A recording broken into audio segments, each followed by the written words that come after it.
Yoruba agitation is a baby that is born out of the failure of Nigeria to be able to give a good life to her people. Mm. But are you aware that at some point, in the 18 whatever, Yoruba was a country on its own. Oh yes, Yoruba was not. It was called a Yoruba country or Yoruba nation, but it was not a country in terms of the way we see countries today. But it was a Yoruba country, yes. So when you say it was not in the same context, in the same light, what do you mean by Yes. that? Because it was not a country as like we talk about it now. We didn't have a flag. We didn't have an anthem at that point. We didn't have a unified territory that is controlled by a Yoruba president or prime minister. In that sense, we were not a country in that sense. But as an entity, we were always existing. We always existed as an entity and as a country in terms of an entity, but not in terms of administrative and worldwide way of that you recognize a country these days. Some people will disagree with you there and let them bring out their point. Yeah, that there was a distinct Yoruba country, and that everything was sort of joined together, with the amalgamation.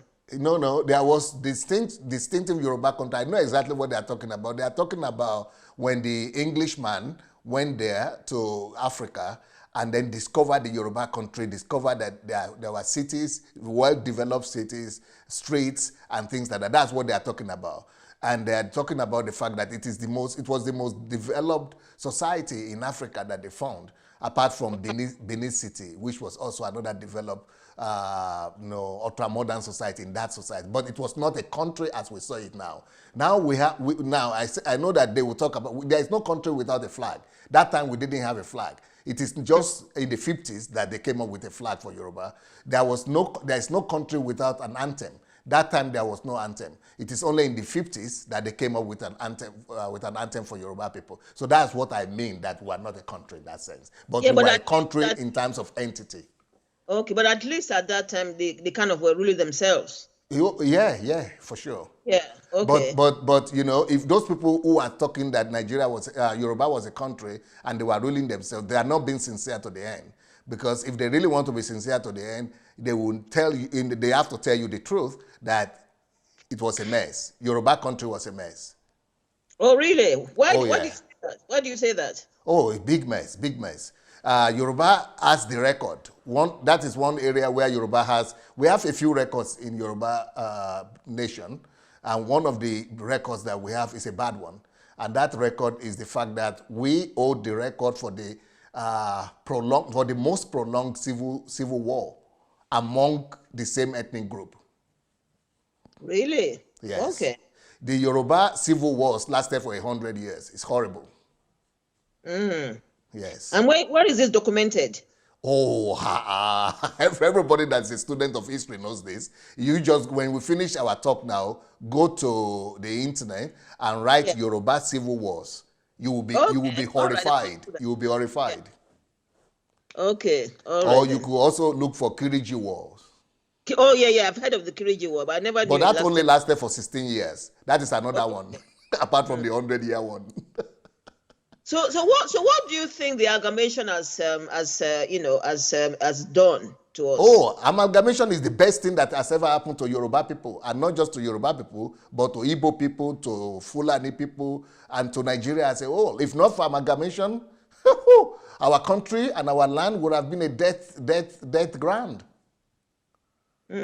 If at the point of amalgamation, people should know what led to amalgamation. What led to amalgamation was the fact that there was a schism. There was internal schism among Yorubas all the time. They were cutting themselves dead. They were, do you know, if you are a Yoruba lady, you know a city that is called Ibadan. Yes. Okay, Ibadan. What do you think gave birth to Ibadan? Ibadan is a result of is a fallout of the Yoruba wars. You have heard about Abeokuta as well. Yeah. Abeokuta also is a fallout of Yoruba wars. These Wow. are people, Yorubas, that were trying to save and trying to escape the death and the cutting and the carnages and the destructions that was going among Yorubas. You see, Yoruba nation, if you talk about England, for example, you have a king, right? But when you come to Yoruba land, about 400 years ago, you will find about maybe 20, 30, 40 kings. And as soon as those kings get powerful, because different ones have, everything was under Ife at first. Then Alaafin got powerful. Then everything came under Alaafin because he became the powerful guy. But all other people were becoming powerful also. So when you go to Ijebu country, you will see, Yoruba country, you will see a lot of kings.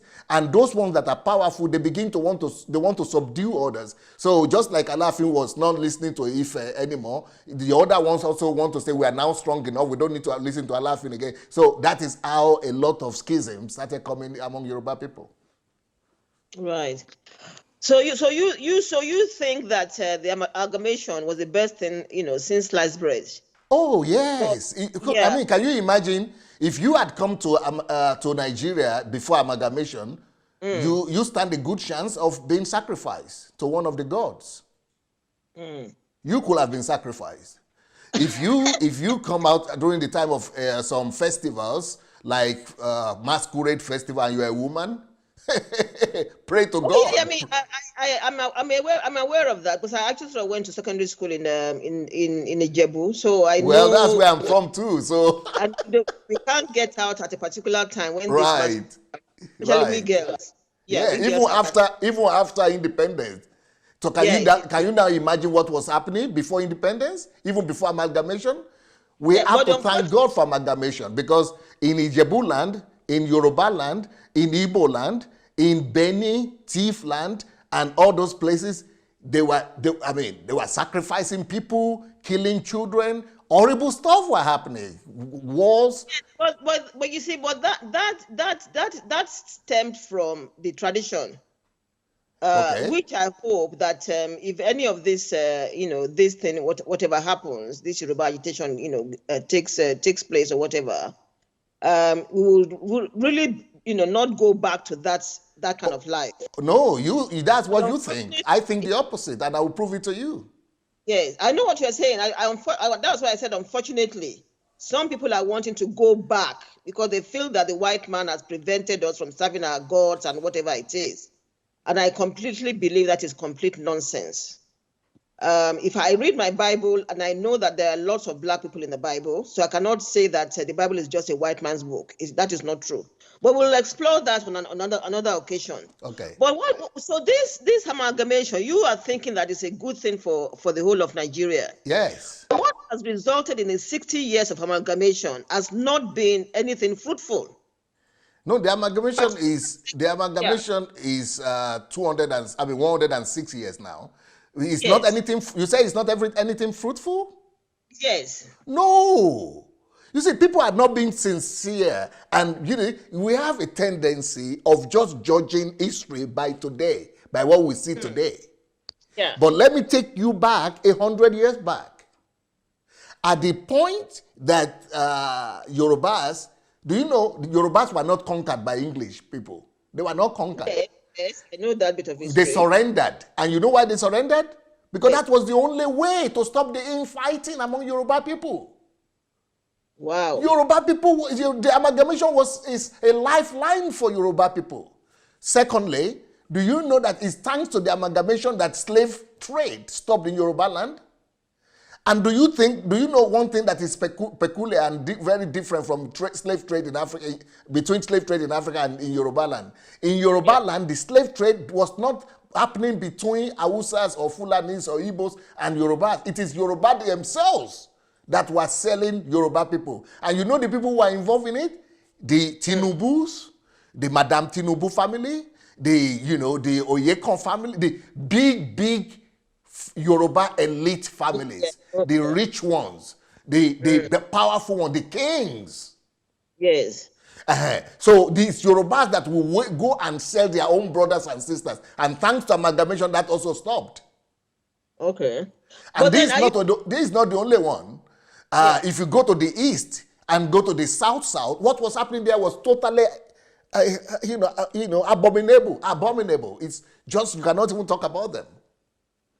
And thanks to amalgamation, all these things stopped. And then Nigeria was united as a nation, and we began to think about development. Before amalgamation, Nigeria was not going forward. We were not thinking about development. We were thinking about destroying one another. It was inter-tribal wars. Like, for example, if you go to a place like Benue, if you go to Borno, if you go to those Nasarawa, Adamawa area, the Hausas and the Fulanis were ransacking the whole place. They were just destroying all of them. They were conquering them. But thanks to amalgamation, everything stopped. So in your own books or records, you think that it's 60 years of coming together. It's not 60 years, it's 106 years of coming together. 106 years of coming together has produced some fruit. Not just some fruits. We became a nation. We became a country. Some people will say we are not nation, but okay, let's say we are not nation, but we became a country. We stopped fighting one another. We began to move forward. We became an organized society. Yes. We became recognized in the Committee of Nations. We became a structured political entity. Yeah. We became recognized internationally. We are no more the savage that was there, that we were before amalgamation. Okay, so if from that perspective, yes, you feel that amalgamation has helped. What people might say, have something about, is that since 60 years of independence, which is totally different from amalgamation, 60 years of independence, that we don't have too much, right? Okay, there is a point there. That one I could agree with it. But, it's not the same thing as amalgamation. What has caused that? The 60 years of independence is because of corruption. Corruption is our biggest problem. The corruption that has happened among the Nigerian political elite is what has brought about our regression as a nation in the 60 years. But this corruption was not only engaged, people who were engaged in this corruption were not only Hausas or Igbos, Yorubas too. There is no nation, there is no tribe as of today in Nigeria that has ruled Nigeria longer than the Yorubas. Yoruba has ruled Nigeria more than any other tribe in Nigerian history. Where did you get that from? Sorry? Where did you get that statistics from? Let's count it. Let's count it, yes. Yes. How long did Obasanjo rule recently? 2 terms. Okay. That's how long. Well, I can't remember. Was it I think it was more than 8 years. 8 years. Yes. Yeah. Okay, how long did he rule the first time he came? Was it 4? 4, okay. So 4 plus 2. 4 plus 8, sorry. Yeah. That is 12. Yes. And then you have Shonekon that ruled for another 6 months. Yes. Okay, that's 12 years. So the next group of people who have ruled Nigeria after us is Fulani.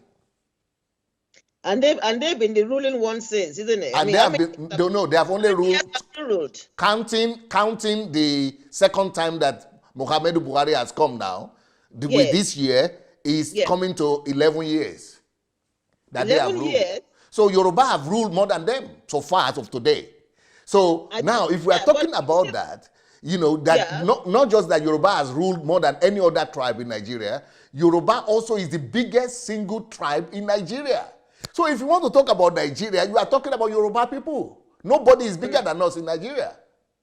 But these are the things that people who are agitating for our Duduwa Republic will never tell the people. Sunday Adelaja here. If you believe in nation building principles, please like this video, share it with your friends, and let's change our nations together.